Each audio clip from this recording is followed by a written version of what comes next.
for determination. A, whether the provisions of Article 370 were temporary in nature or whether they acquired a status of permanence in the Constitution. B, whether the amendment to Article 367 and exercise of the power under Article 371D so as to substitute the reference to the Constituent Assembly of the state referred to in Clause 3 of Article 370 by the words Legislative Assembly of the state is constitutionally valid. C, whether the entire Constitution of India could have been applied to the state of Jammu and Kashmir in exercise of the power under Article 370, Clause 1, bracket D. D, whether the abrogation of Article 370 by the President in exercise of the power under Article 370, Clause 3 is constitutionally invalid in the absence of a recommendation of the Constituent Assembly of the state of Jammu and Kashmir as mandated by the proviso to Clause 3. E, whether the proclamation of the Governor dated 20 June 2018 in exercise of power conferred by Section 92 of the Constitution of Jammu and Kashmir and the subsequent exercise of power on 21 November 2018 under Section 53(2) of the Constitution of Jammu and Kashmir to dissolve the Legislative Assembly are constitutionally valid. F, whether the proclamation which was issued by the President of India under Article 356 of the Constitution on 19 December 2018 and the subsequent extensions are constitutionally valid. G, whether the Jammu and Kashmir Reorganization Act 2019, by which the state of Jammu and Kashmir was bifurcated into two union territories, the Union Territory of Jammu and Kashmir and the Union Territory of Ladakh, is constitutionally valid, bearing in mind, 1, the first proviso to Article 3, which requires that a bill affecting the area, boundaries, or name of a state has to be referred to the legislature of the state for its views. And 2, the second proviso to Article 3, which requires the consent of the state legislature for increasing or diminishing the area of the state of Jammu and Kashmir, or altering the name of the boundary of the state before the introduction of the bill in Parliament. H, whether during the tenure of a proclamation under Article 356, and when the Legislative Assembly of the state is either dissolved or is in suspended animation, the status of the state of Jammu and Kashmir as a state under Article 1(3)(a) of the Constitution and its conversion into a union territory under Article 1(3)(b) constitutes a valid exercise of power. I'll now read out our conclusions under different heads.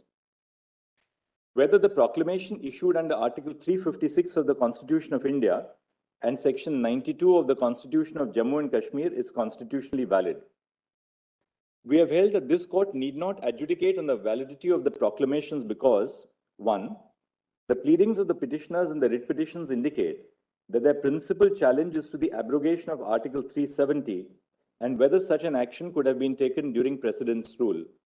And 2, even if this court holds that the proclamation could not have been issued under Article 356, there would be no material relief which can be given in view of the fact that Precedent's rule was revoked in the state of Jammu and Kashmir on 31st October 2019. Further, the petitioners have assailed the specific actions which were taken when the proclamation was in force on the ground that those actions breached the constitutional limitations on the exercise of power after a proclamation under Article 356 was issued. These substantive challenges, which form the fulcrum of the case of the petitioners, have been considered. Next issue, whether there are limitations on the exercise of power by the President or Parliament under Article 356. We have held that there are limitations on the power which can be exercised by the Union government in the state when a proclamation under Article 356 is in operation. We have reached the conclusion on the following grounds. A, the majority in S.R. Bommai, the 9-judge bench decision, held that the actions taken by the President after issuing a proclamation are subject to judicial review. However, the learned judges adopted slight variations on the standard needed to be applied by the court to test the validity of the exercise of power by the President after the issuance of the proclamation. Justice Sawant applied the standard of whether the exercise of power was mala fide or palpably irrational. Justice Reddy observed that the advisability and necessity of the action must be borne in mind by the President. 2. This bench, sitting in a combination of 5 judges, is bound by the decision of the majority in S.R. Bommai on the issue. We also undertook a textual and purposive reading of Article 356 in particular and Part 18 as a whole, we hold that there are limitations on the power exercisable after a proclamation under Article 356 is issued. The following are our reasons. First, the thread that runs through Part 18 of the Constitution, when read as a whole, is that differing levels of executive and legislative power are required to handle an emergency under Article 352 and under Article 356. This principle applies to the exercise of power when a proclamation under Article 356 is in force. Second, Article 356(1) states that the President may, by a proclamation, assume or declare the powers stipulated in clauses A, B, and C of Article 356(1). The powers stipulated in clauses A, B, and C of Article 356(1) are not automatically invoked when a proclamation is issued under Article 356. Third, Article 356(1)(a) does not opt for an all or none formula. The phrase all or any does not indicate that the union government can exercise a part of the functions of the state government and the state government can exercise the remaining, because the suspension of the state government is an automatic consequence of the proclamation under Article 356. It rather indicates that the scope of the power exercised by the union government must depend on the circumstances for issuing the proclamation. Fourth, clauses A, B, and C of Article 356(1) grant the President independent powers. However, the power provided under Clause C is broad enough to encapsulate the power of the President to assume functions under Clause A and declare under Clause B that the powers of the legislature of the state shall be exercisable by Parliament. Fifth, the principle underlying Article 356(1)(c) is that the exercise of power by the President must be desirable or necessary to give effect to the objects of the proclamation. The commonality in both the necessity and desirability standard is that the exercise of power must have a reasonable nexus with the object of the proclamation. Thus, the principle which runs through Article 356(1)(c) and which also guides the exercise of power under Article 356(1)(a) is that the exercise of power must have a reasonable nexus with the object of the proclamation. And sixth, when a proclamation under Article 356 is in force, there are innumerable decisions which are taken by the union government on behalf of the state government for the purpose of day-to-day administration. Every decision and action taken by the union executive on behalf of the state is not subject to challenge. Opening up challenge to every decision would lead to chaos and uncertainty. It would in effect put the administration in the state at a standstill. Therefore, the following standard is laid down to assess actions under Article 356 after the proclamation has been issued. A, the exercise of power by the President under Article 356 must have a reasonable nexus to the object of the proclamation. B, the person challenging the exercise of power must prima facie establish that it is a mala fide or extraneous exercise of power. After a prima facie case is made, the onus shifts to the union to justify that the exercise of power had a reasonable nexus with the object of the proclamation. And C, the exercise of power by the President for everyday administration of the state is not ordinarily subject to judicial review. The argument of the petitioners that the union government cannot take actions which have irreversible consequences when a proclamation under Article 356 is in force is not accepted. The power of the legislature of the state under Article 357 to repeal or alter or amend a law enacted by Parliament in exercise of the power of the legislature of the state must be read in the context of the amendment introduced by the Constitution 42nd Amendment Act 1976. Before the amendment, the law to the extent of incompetency would automatically cease to exist after a buffer period and actions done were expressly saved. However, an express repeal by the competent legislature is required for the law to cease to exist after the amendment. The repealing statute would in such case make provisions for actions taken during the subsistence of the legislation. The observations in Krishna Kumar Singh on whether the consequence of an ordinance can subsist even after the ordinance ceases to exist cannot be transposed to interpret the limits of Article 356 because an ordinance which has the effect of a law by its very nature has a limited life. The argument of the petitioners that Parliament can only assume the lawmaking powers of the legislature of the state when the proclamation under Article 356 is issued is not accepted. The purpose of Article 357 is to ensure that while exercising the powers of the legislature of the state, pursuant to a declaration under Article 356(1), Parliament, or as the case may be, the President, are not impeded by an absence of competence which would have impeded the exercise of a similar power in the absence of a proclamation under Article 356. Further, Article 357 does not contain a non-obstante provision which overrides Article 356. To interpret Article 357(1) as a restriction on Article 356(1)(b would be to read in a restriction which the plain terms of the Constitution do not provide. As held above, the exercise of power after a proclamation under Article 356 is issued is subject to judicial review, and immunity from judicial scrutiny does not attach to the exercise of constitutional powers of the legislature of the state. The court, while judicially reviewing the exercise of power, can determine if the exercise of the constitutional power of the legislature of the state by Parliament has a reasonable nexus with the object sought to be achieved by the proclamation.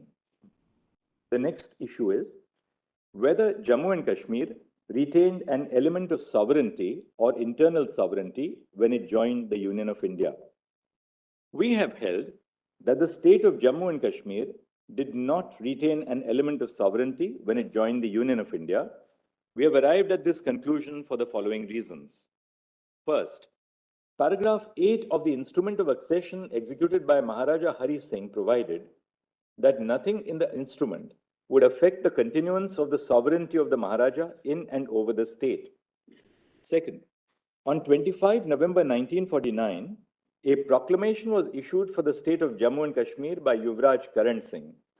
The declaration in this proclamation that the Constitution of India would not only supersede all other constitutional provisions in the state, which were inconsistent with it, but also abrogate them, achieves what would have been attained by an agreement of merger. With the issuance of the proclamation, paragraph 8 of the instrument of accession ceased to be of legal consequence. The proclamation reflects the full and final surrender of sovereignty by Jammu and Kashmir through its sovereign ruler to India, to her people who are sovereign. Third, neither the constitutional setup nor any other factors indicate that the state of Jammu and Kashmir retained an element of sovereignty.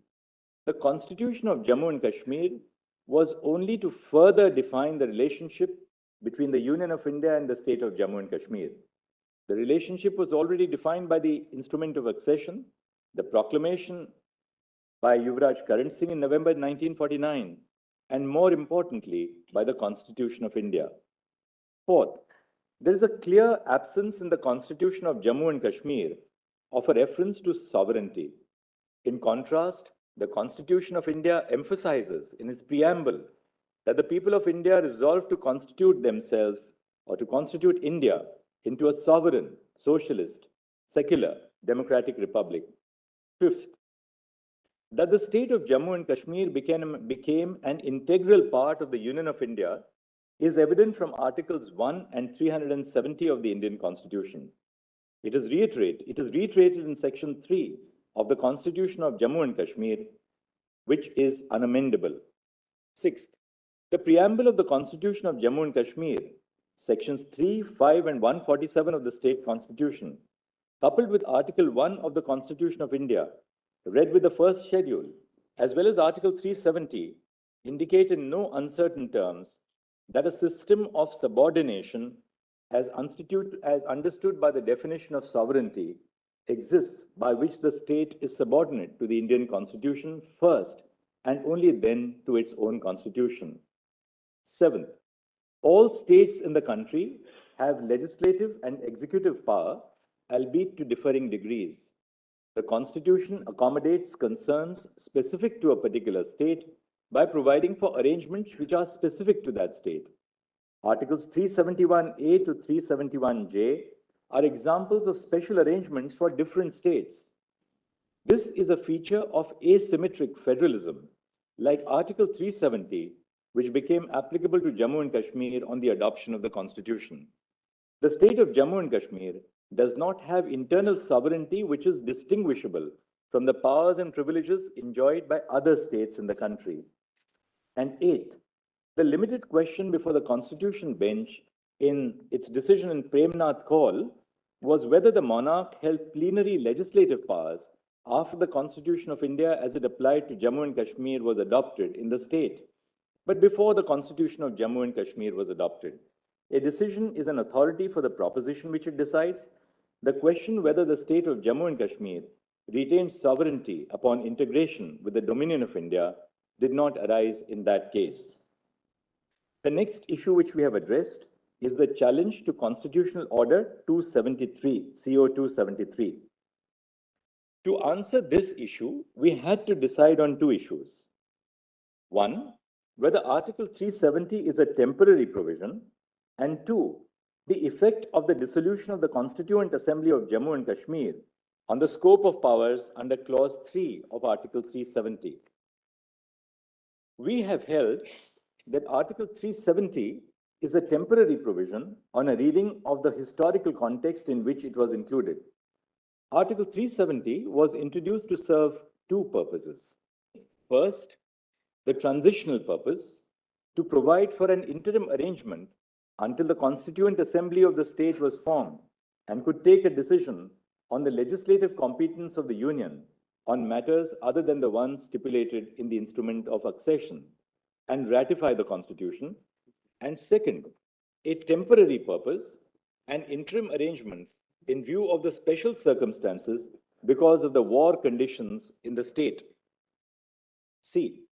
We have held that a textual reading of Article 370 also indicates that it is a temporary provision.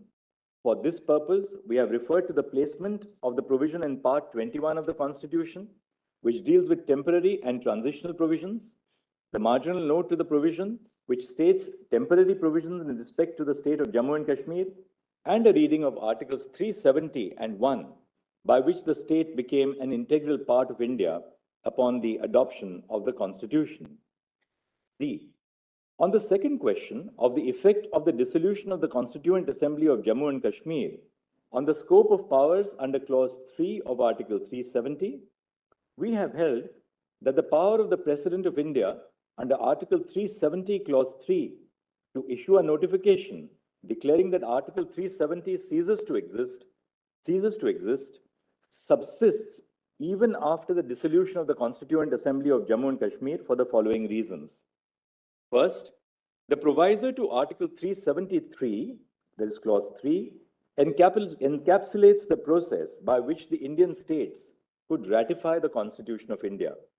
The ruler of each Indian state had to issue a proclamation ratifying the Constitution on the recommendation of the Constituent Assembly, where such body existed. In states where the Constituent Assembly was not convened by then, the ruler of the state had to issue a proclamation accepting the Constitution. When a Constituent Assembly was convened in those states, the Constituent Assembly could make a recommendation for the modification of the Constitution as it applied to the state, and such a recommendation would be earnestly considered, into inverted commas, earnestly considered by the Union. The words recommendation of the Constituent Assembly referred to in Clause 2 shall be necessary before the President issues a notification, as it appears in the proviso to Article 370, Clause 3, and must be read in this context. Thus, the recommendation of the Constituent Assembly to begin with was not binding on the President. Second, at the time of the framing of the Constitution of India, it was obviously within the contemplation that the Constituent Assembly of Jammu and Kashmir was formed for framing the Constitution for the state.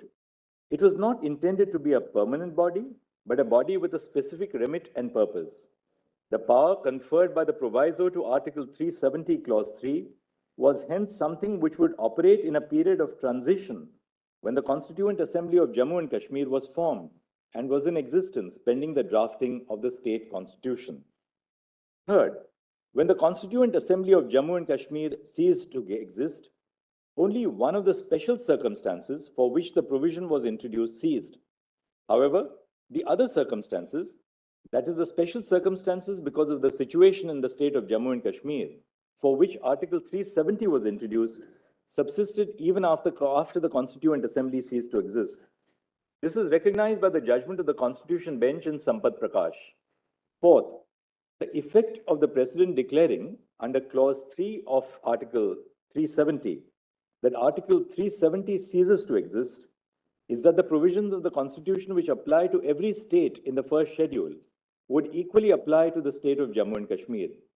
Articles 371D and 370(3) were introduced with the purpose of enhancing constitutional integration and not for the disintegration. So, the power under Article 371D and Article 370 Clause 3, even when exercised to its fullest extent, does not freeze the system of integration contemplated by Article 370, but is rather intended to enhance constitutional integration between the Union and the state of Jammu and Kashmir. Holding that the power under Article 370 Clause 3 cannot be exercised after the dissolution of the Constituent Assembly would lead to the freezing of the process of integration, contrary to the purpose of introducing the provision. And 5, if the contention of the petitioners on the interpretation of Article 370 vis-a-vis the dissolution of the Constituent Assembly is accepted, then Article 370 Clause 3 would become redundant and would lose its temporary character. The President, while deciding if the power under Article 370 Clause 3 must be exercised, determines if the special circumstances which warranted a special solution in the form of Article 370 have ceased to exist. This is a policy decision which completely falls within the realm of the executive. The court cannot sit and appeal over the decision of the President of India on whether the special circumstances which led to the arrangement under Article 370 have ceased to exist. However, the decision is not beyond the scope of judicial review. It is settled law that the exercise of executive power can be challenged on the ground of malefides. The slew of constitutional orders issued by the President under Article 371D, applying various provisions of the Constitution and applying provisions with modification, indicate that over the course of the last 70 years, the Union and the state have, through a collaborative exercise, constitutionally integrated the state of Jammu and Kashmir with the Union. This is not a case where only Articles 1 and Article 370 of the Constitution were applied to the state of Jammu and Kashmir, and suddenly, after 70 years, the entire Constitution was being made applicable. The continuous exercise of power under Article 370, Clause 1 by the President indicates that the gradual process of constitutional integration was ongoing. The declaration issued by the President in exercise of the power under Clause 3 of Article 370 is a culmination of the process of integration. Thus, we do not find that the President's exercise of power under Clause 3 of Article 370 was mala fide. Having concluded that the power under Article 370 Clause 3 subsisted even after the dissolution of the Constituent Assembly, we have held that the exercise of power by the President to issue CO 273 is a valid exercise of constitutional power. The next issue is the challenge to CO 272 on the ground that the power under Article 371D cannot be issued to apply all the provisions of the Constitution to the state of Jammu and Kashmir. We have held that all provisions of the Constitution can be applied to Jammu and Kashmir through the exercise of power under Article 371D. The power under Article 371D can be used to apply one provision, more than one provision, an entire part of the Constitution, or all the provisions of the Constitution, that is the entire Constitution. The provision does not make a distinction between one or all provisions of the Constitution. Non-application of mind cannot be claimed merely because CO 272 applies all provisions of the Constitution to Jammu and Kashmir in one go. The next issue is the challenge to CO 272 on the ground that the President could not have secured the concurrence of the Union government under the second proviso to Article 371D. We hold that the President seeking the concurrence of the Union government instead of the government of the state to issue CO 272 is not invalid because, first, the effect of applying all the provisions of the Constitution to the state of Jammu and Kashmir through the exercise of power under Article 371D is the same as an exercise of power under Article 370, Clause 3, notifying that Article 370 shall cease to exist. That is, all provisions of the Constitution of India will apply to the state of Jammu and Kashmir, except for the fact that the former can be reversed while the latter, namely under Clause 3, cannot. Second, consultation and collaboration between both the units will only be necessary where the application of the provisions of the Indian Constitution to the state would require amendments to the state constitution, because the purpose of the requirements of consultation and collaboration is for the smooth functioning of governance in the state and to ensure that the provisions of the Constitution of Jammu and Kashmir are not inconsistent with the provisions of the Constitution of India. Third, since the effect of applying all the provisions of the Constitution of Jammu and Kashmir, since the effect of applying all the provisions of the Constitution to Jammu and Kashmir through the exercise of the power under Article 371D is the same as issuing a notification under Article 370, Clause 3, which the President has the power to unilaterally issue, the principle of consultation and collaboration are not required to be followed. Fourth, the exercise of power is mala fide only if power was exercised with an intent to deceive. Deception can only be proved if the power which is otherwise unavailable to the authority or body is exercised, or if the power that is available is improperly exercised. Since the concurrence of the state government was not required for the exercise of power under Article 370(1)(d) to apply all provisions of the Constitution to the state, the President securing the concurrence of the Union of India on behalf of the state government is not mala fide. The next issue is the challenge to CO 272 on the ground that it is ultra vires Article 370(1)(d) because it modifies Article 370. We have held that the modification by CO 272 to Article 367 as it applies to Jammu and Kashmir had the effect of amending Article 370 and is thus ultra vires Article 370(1)(d). We have reached this conclusion for the following reasons. First, recourse must be had to the procedure contemplated by Article 370, Clause 3, if Article 370 is to cease to operate or is to be amended or modified in its application to the state of Jammu and Kashmir. No other procedure may be utilized to amend Article 370. Second, the rule of interpretation that a power under a statute must be exercised in accordance with the provisions of that statute and in no other manner is undoubtedly applicable to the Constitution. Third, from precedent, including Shankari Prasad Singh, Sajjan Singh, Quixote Holohan, and Rajendra Shah, it emerges that the following aspects are of significance when assessing whether a change has been made to a provision of the Constitution. One, a change may be either in terms of or in its effect. Two, a change can be said to have been made even if the language of the concerned provision is not directly amended by adding, subtracting, or modifying the language. This is a change in effect. And three, if the effect of an amendment is to change a provision, such effect must be significant or appreciable. And four, the substance of a change is more important than its form. Second, an assessment of whether a constitutional order amounts to a modification and consequently whether the procedure under Article 370, Clause 1 or under Article 370, Clause 3 ought to have been followed depends on this standard. Third, the effect of a provision of law is as important as its form.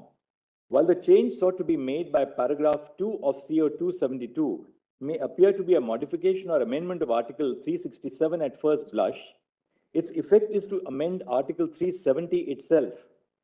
CO 272 changes the language to the proviso to Article 370, Clause 3 in two ways. First, it changes the recommending body from the Constituent Assembly to the Legislative Assembly. And second, it makes a new arrangement at variance with that specific Constituent Assembly. Both these changes are not insignificant because they modify the essential character of the proviso by substituting a particular type or kind of body with another type or kind entirely. Fourth, while the interpretation clause, namely Article 367, can be used to define or give meaning to particular terms, it cannot be deployed to amend a provision by bypassing the specific procedure laid down for its amendment. This would defeat the purpose of having a procedure for making an amendment to the Constitution of India. Fifth, the consequence of permitting amendments through the circuitous manner would be disastrous. Many provisions of the Constitution would be susceptible to amendments which evade the procedure stipulated by Article 368 or other provisions. Sixth, the previous constitutional orders, which modified Article 370 through Article 367, were clarificatory and consequential. They did not have the effect of amending Article 370. We have therefore held as ultra vires the amendments which were made to Article 370, Clause 3, by taking recourse to Article 367. G, the status of the Constitution of Jammu and Kashmir. The gaps left by the non-application of some parts of the Constitution of India were filled by the Constitution of the state. After the abrogation of Article 370, as it stood before the issuance of CO 272 and CO 273, and the application of the entirety of the Constitution of India to the state, the Constitution of the state does not fulfill any purpose or serve any function. Hence, the implicit but necessary consequence of the application of the Constitution of India in its entirety to the state of Jammu and Kashmir is that the Constitution of the state is inoperative. On the validity of Parliament's exercise of power under the first proviso to Article 3, this is what we have said. A 5-judge bench of this court in Babulal Parate held that the views expressed by the legislature of the state under the proviso to Article 3 are not binding on Parliament. If the views of the state legislature were binding on Parliament, which is not the case, there would be scope for debate on whether Parliament, in exercise of its powers under Article 356 1b, could have substituted its views for the views of the Legislative Assembly of the state. However, the views of the legislature of the state are not binding on Parliament in terms of the first proviso to Article 3. The views of the legislature of the state under the first proviso to Article 3 are recommendatory to begin with. Thus, Parliament's exercise of power under the first proviso to Article 3 is valid and not mala fide. The next issue is on the validity of the suspension of the second proviso to Article 3 as applicable to Jammu and Kashmir. When the reorganization bill was introduced, that is on 5 August 2019, the second proviso to Article 3 as it applied to the state of Jammu and Kashmir ceased to exist because of CO 272. Thus, the issue of whether the second proviso to Article 3 could have been suspended in exercise of the power under Article 356 1c does not survive.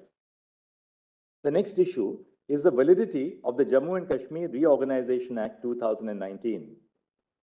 The Solicitor General, appearing for the Union of India, submitted that statehood will be restored to Jammu and Kashmir and that its status as a union territory is temporary. The Solicitor General submitted that the status of the Union Territory of Ladakh will not be affected by the restoration of statehood to Jammu and Kashmir. In view of the submission made by the Solicitor General that statehood would be restored of Jammu and Kashmir, we do not find it necessary to determine whether the reorganization of the state of Jammu and Kashmir into two Union Territories of Ladakh and Jammu and Kashmir is permissible under Article 3. The status of Ladakh as a Union Territory is upheld because Article 3A, read with Explanation 1, permits forming a Union Territory by separation of a territory from any state. This court is alive to the security concerns in the territory.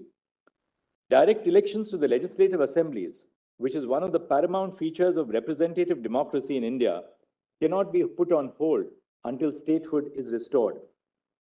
We direct that steps shall be taken by the Election Commission of India to conduct elections to the Legislative Assembly of Jammu and Kashmir, constituted under Section 14 of the Reorganization Act by 30 September 2024. Restoration of statehood shall take place at the earliest and as soon as possible. The question of whether Parliament can extinguish the character of statehood by converting a state into one or more union territories in exercise of power under Article 3 is left open. In an appropriate case, this court must construe the scope of powers under Article 3 in light of the necessary effect of converting a state into union territories, which is that autonomy would be diminished, the historical context for the creation of federating units, and its impact on the principles of federalism and representative democracy. In view of the above discussion, the following are the conclusions. A. The state of Jammu and Kashmir does not retain any element of sovereignty after the execution of the instrument of accession and the issuance of the proclamation dated 25 November 1949, by which the Constitution of India was adopted. The state of Jammu and Kashmir does not have internal sovereignty, which is distinguishable from the powers and privileges enjoyed by other states in the country. Article 370 was a feature of asymmetric federalism and not sovereignty. B. The petitioners did not challenge the issuance of the proclamations under Section 92 of the Jammu and Kashmir Constitution and Article 356 of the Indian Constitution until the special status of Jammu and Kashmir was abrogated. The challenge to the proclamations does not merit adjudication because the principal challenge is to the actions which were taken after the proclamation was issued. C. The exercise of power by the President after the proclamation under Article 356 is issued is subject to judicial review. The exercise of power by the President must have a reasonable nexus with the object of the proclamation. The person challenging the exercise of power must prima facie establish that it is a mala fide or extraneous exercise of power. Once a prima facie case is made, the onus shifts to the Union to justify the exercise of such power. D. The power of Parliament under Article 356 1b to exercise the powers of the legislature of the state cannot be restricted to lawmaking power, thereby excluding non-lawmaking power of the legislature of the state. Such an interpretation would amount to reading in a limitation into the provision contrary to the text of the article. E. It can be garnered from the historical context for the inclusion of Article 370 and the placement of Article 370 in Part 21 of the Constitution that it is a temporary provision. F. The power under Article 370, Clause 3 did not cease to exist upon the dissolution of the Constituent Assembly of Jammu and Kashmir. When the Constituent Assembly was dissolved, only the transitional power recognized in the proviso to Article 370, Clause 3, which empowered the Constituent Assembly to make its recommendations, ceased to exist. It did not affect the power held by the President under Article 370, Clause 3. G. Article 370 cannot be amended by exercise of power under Article 370 1d. Recourse must have been taken to the procedure contemplated by Article 370, Clause 3, if Article 370 is to cease to operate or is to be amended or modified in its application to the state of Jammu and Kashmir. Paragraph 2 of CO 272, by which Article 370 was amended through Article 367, is ultra vires Article 370, Clause 1, Clause D, because it modifies Article 370 in effect without following the procedure prescribed to modify Article 370. An interpretation clause cannot be used to bypass the procedure laid down for amendment. H. The exercise of power by the President under Article 370 1d to issue CO 272 is not mala fide. The President, in exercise of power under Article 370, Clause 3, can unilaterally issue a notification that Article 370 ceases to exist. The President did not have to secure the concurrence of the government of the state or union government acting on behalf of the state government under the second proviso to Article 370 1d while applying all the provisions of the Constitution to Jammu and Kashmir, because such an exercise of power has the same effect as an exercise of power under Clause 3 of Article 370, for which the concurrence or collaboration with the state government was not required. I. Paragraph 2 of CO 272 issued by the President in exercise of power under Article 370 1d, applying all the provisions of the Constitution of India to the state of Jammu and Kashmir is valid. Such an exercise of power is not mala fide, merely because all the provisions were applied together without following a piecemeal approach. J. The President had the power to issue a notification declaring that Article 370, Clause 3 ceases to operate without the recommendation of the Constituent Assembly. The continuous exercise of power under Article 370, Clause 1 by the President indicates that the gradual process of constitutional integration was ongoing. The declaration issued by the President under Article 370, Clause 3 is a culmination of the process of integration and as such is a valid exercise of power. Thus, CO 273 is valid. K. The Constitution of India is a complete code for constitutional governance. Following the application of the Constitution of India in its entirety to the state of Jammu and Kashmir by CO 273, the Constitution of the state of Jammu and Kashmir is inoperative and is declared to have become redundant. L.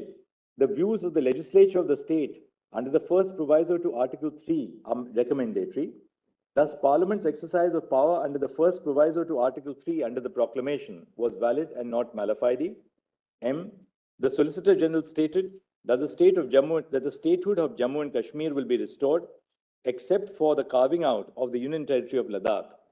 In view of the statement, we do not find it necessary to determine whether the reorganization of the state of Jammu and Kashmir into two Union Territories of Ladakh and Jammu and Kashmir is permissible under Article 3. However, we uphold the validity of the decision to carve out the Union Territory of Ladakh in view of Article 3A, read with Explanation 1, which permits forming a Union Territory by separation of a territory from any state. N.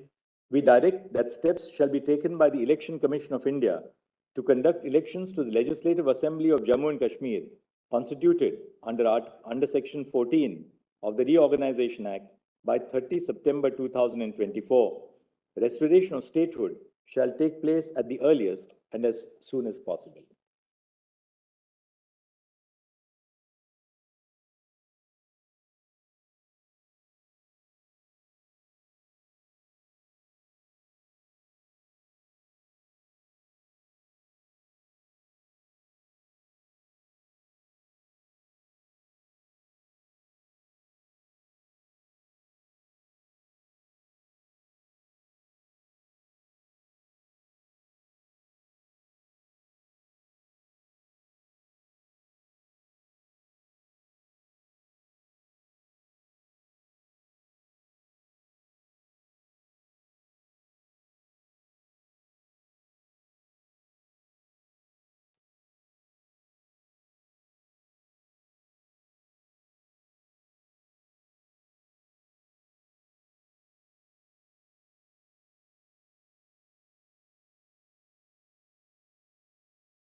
So I begin from a different way from the history of Kashmir. Traced out the history of Kashmir relying on the contextual text of Rajtarangni and Bamzai's on culture and political history of Kashmir. Thereafter, I proceeded to analyze the circumstances in which Jammu and Kashmir Constitution Act of 1939 came into being, and then considered the submissions under different heads. Read out my conclusion. More or less, the conclusions are same, except in one of the aspects of Premnath Kaul's case, I have taken a slightly different route. That's all. So the relationship between Union and State of Jammu and Kashmir, the concept of internal sovereignty after the IO. I am of the view that this question has been decided by the coordinate bench of this court in Premnath Kaul that the state did not lose all semblance of its internal sovereignty, which would include deciding upon the forms of government of the state upon signing of the IO. The distinguishing feature as compared to the other states was that a slightly different path was followed for the accession of state of Jammu and Kashmir by recognizing the Constituent Assembly to be formed for the state. The route of assimilation of state of Jammu and Kashmir was through Article 370. Then I've heard that I've taken note of the various factors such as Article 370's historical context in the text and subsequent practice to conclude that Article 370 was intended to be a temporary provision. As a corollary, there was a mechanism to bring the whole arrangement to an end. The effect of the power under Article 373, once exercised, would be that the article shall cease to be operative. In other words, the mechanism was meant to de-recognize the state's internal sovereignty. Thus, the exercise of power under Article 373 meant that for purposes of the Constitution of India, only the Constitution of India would apply to the Jammu and Kashmir and not any other constitution, that is the Constitution of Jammu and Kashmir. The purpose, then on Article 373, I've said, the purpose of the Constituent Assembly was to draft a constitution for the governance of the state. On the other hand, the purpose of Article 370, as noted above, was to slowly bring Jammu and Kashmir on par with the states in India. It can hardly be contended that the second and in some ways a larger purpose would be effected by the fulfillment of the first. The second purpose remained an ongoing exercise long after the State Constituent Assembly was dissolved. Thus, the conditionality in Article 373 of the requirement of a recommendation from Constituent Assembly cannot be read in the manner as to make the reference to the larger intention of the provision redundant. B. The next question is to determine what process is to be followed by the President to exercise the power under Article 373. The President can exercise this power under subclause 3 without a recommendation from the Jammu and Kashmir Constituent Assembly. When the Constituent Assembly ceased to exist, only the power of the Constituent Assembly to make the recommendation ceased to exist. That is, the proviso to Article 370 became otious. The main provision, which is the President's power to issue a declaration, continues to exist. C. Now coming to the impugned action, first the amendment of Article 373 through the route of Article 367 was invalid. When a methodology has been provided, that methodology would have to be followed, and an amendment through the back door would be impossible. D. Concurrence with the government of the state was not necessary to apply all provisions of the Constitution of India to the state. Although Article 371D requires concurrence with government of the state, in this case, the governor of the state had dissolved the Legislative Assembly of the state. There were no council of ministers, and the president had reduced to himself all functions of the government of the state under the 2018 proclamation as extended. Then on the exercise of power under Article 356 were permissible while issuing COs 272 and 273. Article 356 can be imposed once the Legislative Assembly has been dissolved, particularly since Section 92 of the Jammu and Kashmir Constitution limited the governor's role to 6 months without any scope to extend.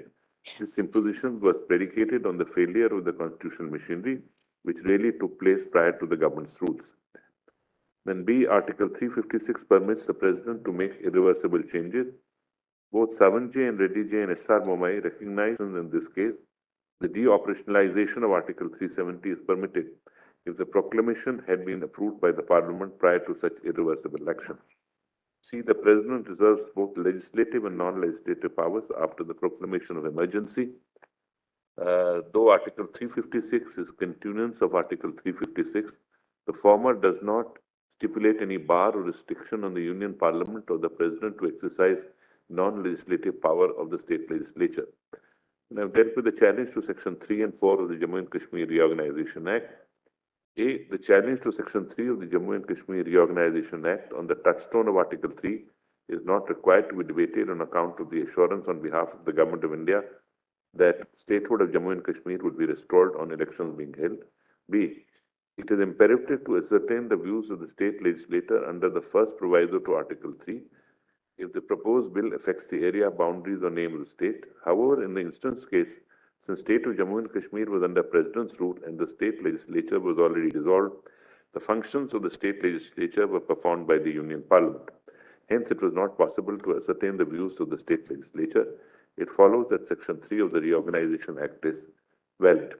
I have penned down an epilogue at the end of the judgment, maybe some sentiments involved. The Valley of Kashmir carries a historical burden. It has a social context. Thus, in involving constitutional status of the region, it is difficult to segregate the aforesaid. We, the people of Jammu and Kashmir, are at the heart of the debate. They have carried the burden of victims of conflict for several decades, originating from 1947 with the invasion of the valley. Intervening political circumstances did not permit a redressal to the fullest extent of the invasion. The consequences remain in terms of parts of Kashmir being occupied by other countries. The second round of insurgency holds its origin to the latter part of 1980s. There were troubled situation at the ground level, which was apparently not redressed. It culminated in the migration of one part of the population of the state in 1989-90. It is something that our country has had to live with, and without any redressal for the people who had to leave their homes and hearth. It was not a voluntary migration. The situation became so aggravated that the very integrity and sovereignty of our country was endangered, and the army had to be called in. Armies are meant to fight battles with enemies of the state and not really to control the law and order situation within the state. But then these were peculiar times. The entry of the army created its own ground realities in their endeavor to preserve the integrity of the state and the nation against foreign incursions. The men, women, and children of the state have paid a heavy price. During my travels home over the years, I have absorbed that the social fabric waning and the consequences of intergenerational trauma on the already fractured society. I cannot help but feel anguish for what the people of the region have experienced, and I am constrained to write this epilogue. In order to move forward, the wounds need healing. What is at stake is not simply preventing the recurrence of injustice, but the burden of restoring the region's social fabric to what it historically has been based: coexistence, tolerance, and mutual respect. It is worth noting that even the partition of India in 1947 did not impair Jammu and Kashmir communal and social harmony. In this context, Mahatma Gandhi is famously quoted to have said that Kashmir was a ray of hope for humanity. The first step towards this is to achieve a collective understanding of the human rights violations perpetuated both by state and non-state actors against the people of this region. There have been numerous reports documenting these incidents over the years. Yet, what is lacking is a commonly accepted narrative of what has happened, or in other words, a collective telling of the truth. Internationally, the right of victims of human rights violation in the truth is an end itself. It encompasses a structural investigation of the events and social political structures that led to the atrocity, the particular circumstances of individual suffering, and an authoritative reporting of the results of the investigation. Additionally, truth-telling provides an opportunity for victims to narrate their stories, which facilitates an acknowledgement from those responsible for perpetuating the wrongs and from the society as a whole. This paves the way for reconciliation. While there are different ways of achieving these objectives, Truth and Reconciliation Commissions have been particularly effective globally. South Africa Truth and Reconciliation Commission was set up to investigate human rights violations perpetuated during the period of apartheid regime.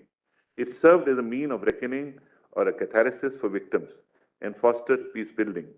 Reflecting on its success, Albie Sachs J. noticed, as a result of the TRC, the private sorrow and grief of tens of thousands was publicly acknowledged to an embracing and personalized way. Another form of acknowledgement emerged from perpetrators themselves.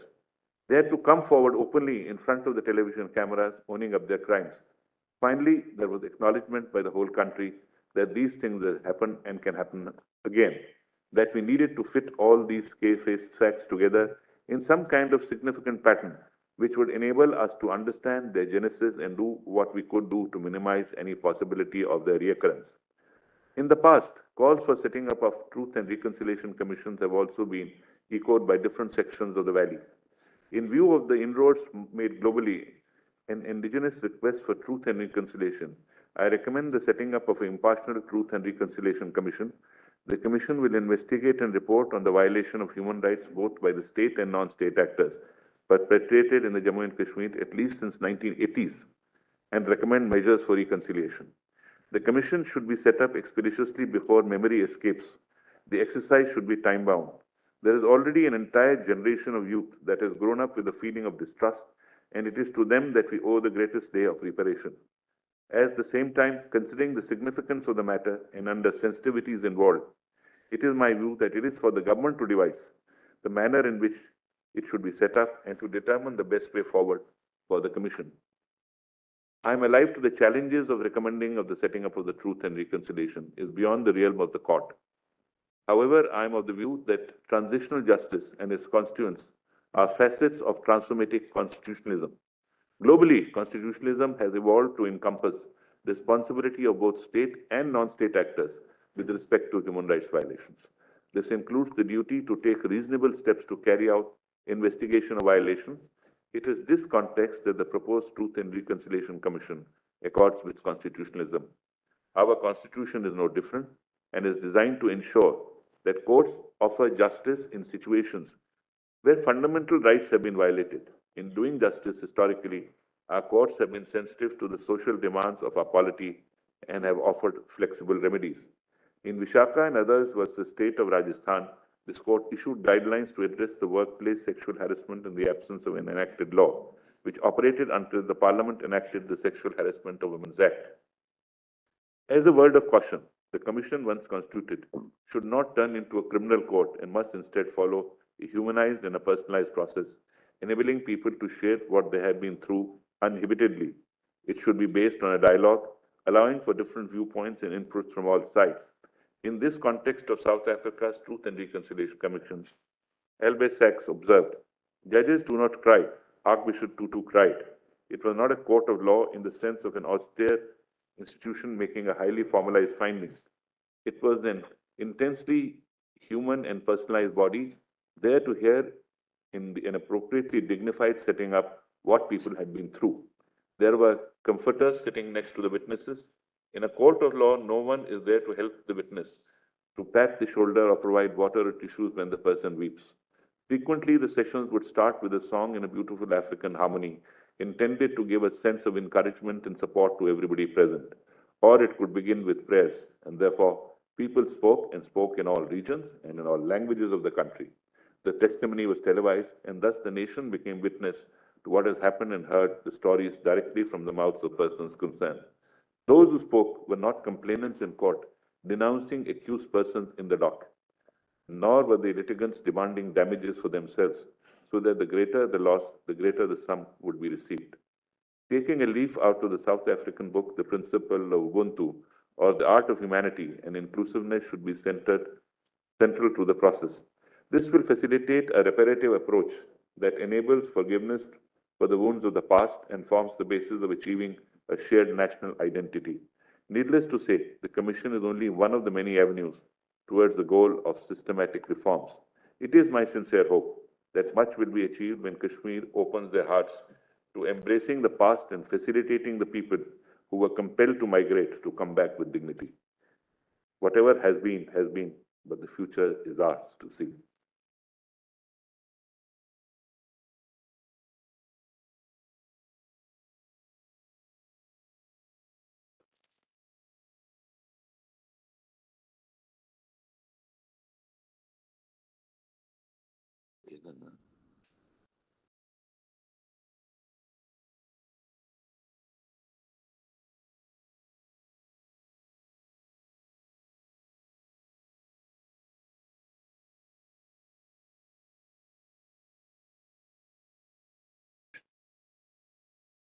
A judgment is a decision which gives reasons to arrive at and reach a conclusion. By that stretch, my order is not a judgment. We have only two judgments. Both judgments are in seritum and seritum and uniformly agree that Article 370 of the Constitution of India was a feature of asymmetric federalism and not sovereignty. Article 370 was enacted as a temporary provision and did not have a permanent character. The abrogation of Article 370 does not negate the federal structure, as citizens living in Jammu and Kashmir do and will enjoy the same status and rights as given to citizens residing in other parts of the country. Paragraph 2 of CO 272, by which Article 370 was amended by taking recourse to Article 367, is ultra-virus and bad in law, albeit it can be sustained in view of corresponding power under Article 371D. More importantly, Article 370 has been made inoperative in terms of Clause 3 to Article 370. Lastly, CO 373 is valid. I have agreed with what Justice Chandrachud has said, Chief Justice has said with regard to Article 356 of the Constitution of India. I have also made reference to Rameshwar Prasad and others versus Union of India and others, with which I respectfully agree. I have been made on behalf of the Union of India for restoration of the statehood of Union Territory of Jammu and Kashmir while upholding creation of Union Territory of Ladakh. Then I have agreed with Justice Kaul with regard to interpretation on Article 370, Clause 3.